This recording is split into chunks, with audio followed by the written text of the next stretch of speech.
Being yourself is really important. I think a lot of us need to be reminded that.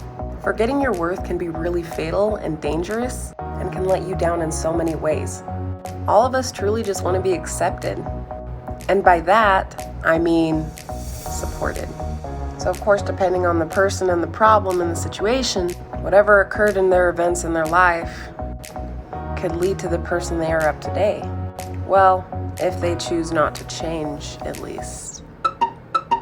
I think it's important for all of us to know, like, if you have feelings and you need to communicate with someone and you don't want to deal with it at the time being because of the reaction you're probably going to receive, so you just try to avoid it, but then when you avoid it, you're like, ah!